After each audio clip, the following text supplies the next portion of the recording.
Good morning everyone, it's Mark Wiens with migrationology.com in Osaka, Japan.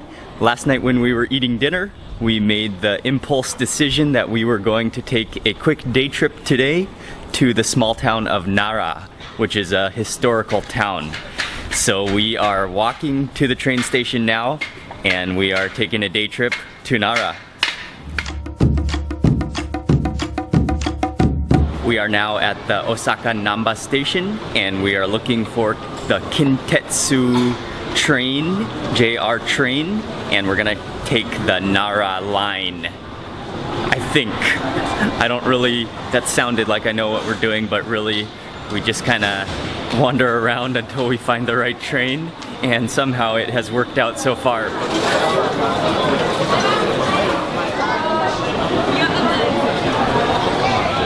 That was quite the hectic journey through Namba station, but we made it to the rail line, the Kintetsu Nara line. The station is extremely busy today, pretty intense, but we made it. We got our tickets for 560 yen, and now we're gonna go find our train to Nara.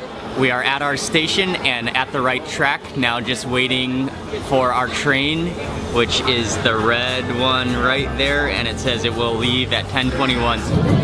Okay, and we are on our way, 10:21 exactly.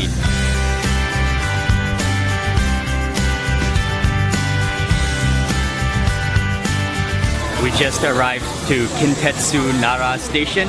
That took exactly 40 minutes.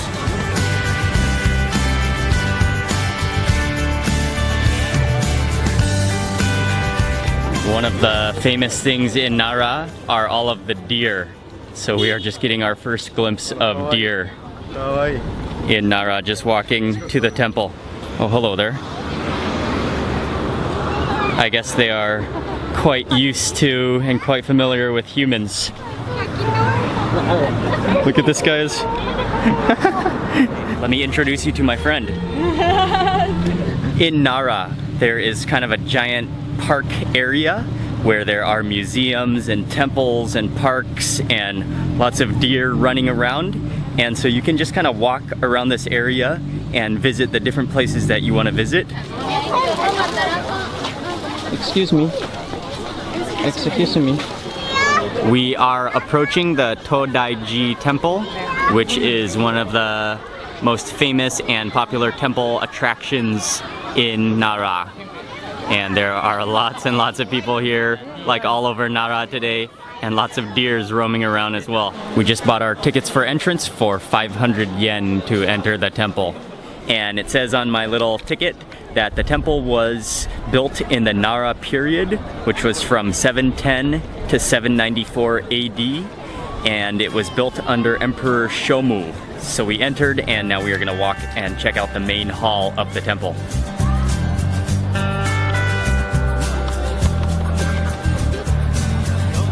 The temple was good to visit, but it was outrageously busy.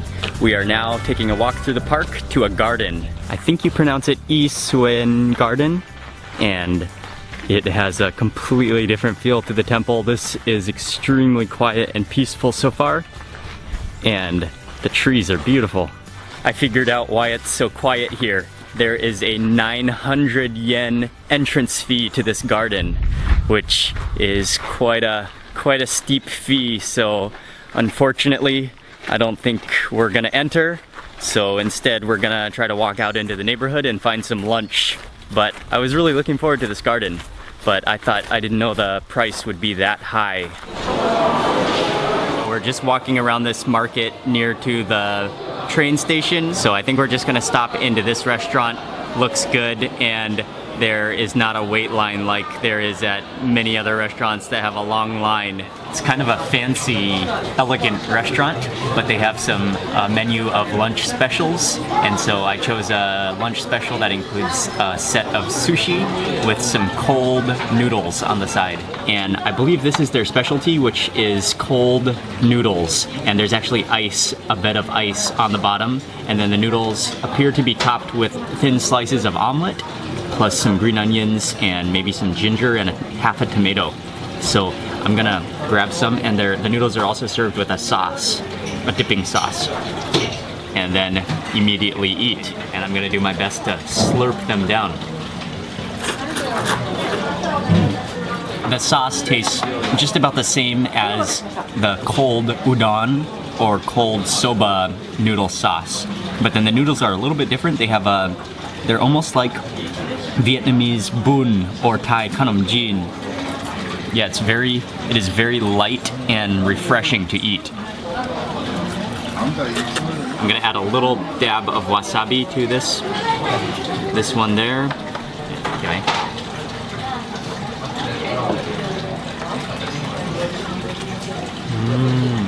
Yeah, that fish tastes like it's cooked just slightly around the edges, but then it remains raw and kind of room temperature on the inside.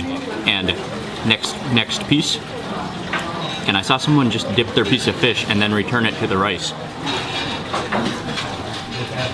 Let me dip my fish, soy it, and then put it back onto the rice. Oh, how convenient. That works well.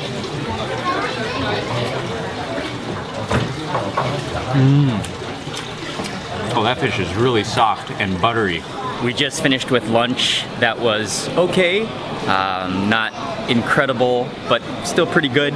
And we are now walking around for a little bit, but I think since it is so busy and since all of the temples and the whole park is really crazy crowded today, I think we're gonna head back to Osaka and then we're gonna do a few things around there.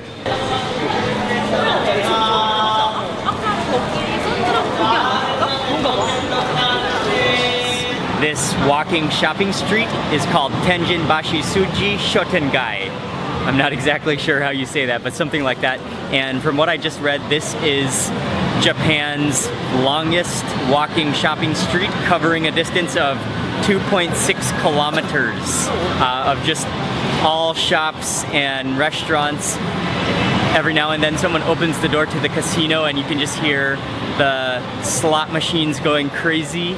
But there are a ton of shops, a lot of kind of shops with snacks and daily everythings. We were just walking through this market street and I didn't even know that there was a sushi restaurant here that I had researched and I really wanted to try, and it's right here, so we have no choice but to stop and get in line for sushi.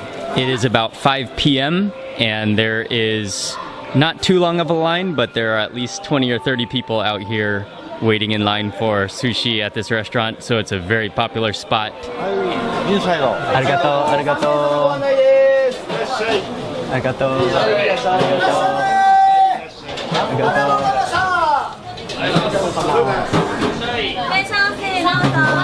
The menu is very clear and it's all in English. They have an English menu.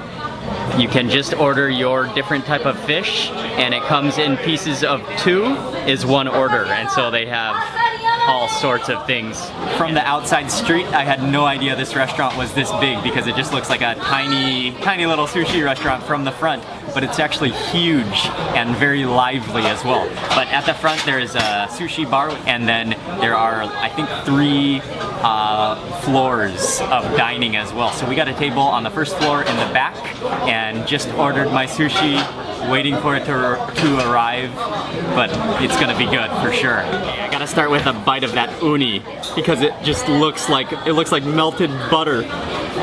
Oh, okay. Okay, I'm just gonna add a little bit of soy sauce to the bottom of that.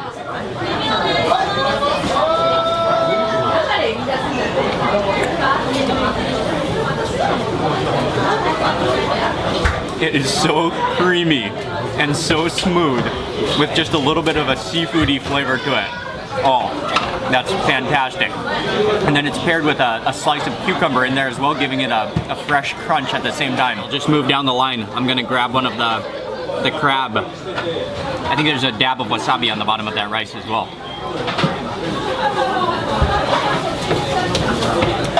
Oh, that's wonderful. Flaky and sweet. It's tuna belly time, and oh, just look at these slabs of tuna belly. And I saw some other people eating. What they did was they took the piece of fish and they dipped it in the soy sauce and then put it back on the rice. So I think that method might work really well. But just look at that ratio of fish to rice. That is a beautiful thing.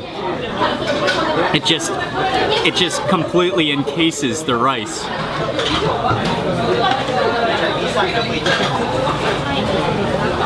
Oh, I don't even want to chew. Oh, that's disintegrating on my tongue. I gotta try one of those saba. And yeah, let's give this saba a try. Look at that slab. And the saba has a very salty flavor to it. Something I'm also really excited to try is a natto roll. And natto is the fermented soybean kind of sauce, and many people have been asking me to try it. So this is, I've never had it before, and this is a hand roll made with natto. So that is the natto in there. I think I better do a smell test before I eat it. It's not extremely strong, but does sort of smell a little sourish. I gotta make sure I get a lot of natto in my first bite.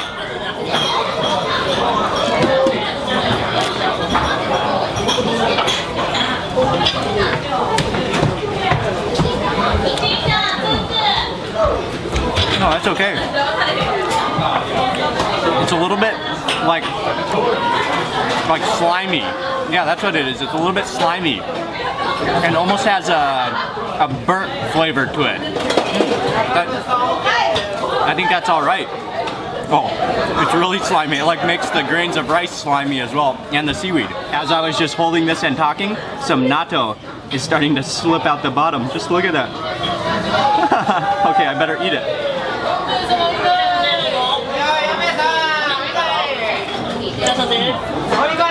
Not bad. That sushi was incredibly good, and the only unfortunate thing is that it's all gone. But I did order one more item for dessert, the negitoro maki roll.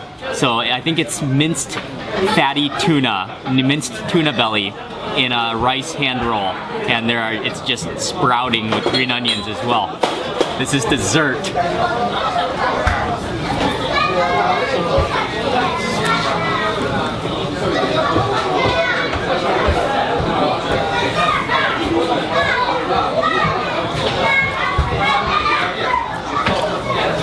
That is like, yeah, that's minced fatty tuna. And then with all those fresh green onions, the rice, the crisp seaweed.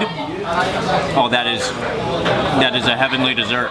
That would have been horrible to walk past that restaurant and not eat there. It was so good, and the service was extremely friendly as well. Everyone, our server and all the sushi chefs, they were all really, really friendly. And the environment really was action-packed. It felt like we were actually in a fish market while we were eating there. After that excellent sushi experience, I think I will end...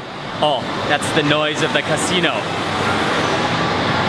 But I think I will end the vlog for today here because we're just gonna head home. So please remember to give this video a thumbs up if you enjoyed it. And also leave a comment below. I would love to hear from you. And see you tomorrow for the next video from Osaka.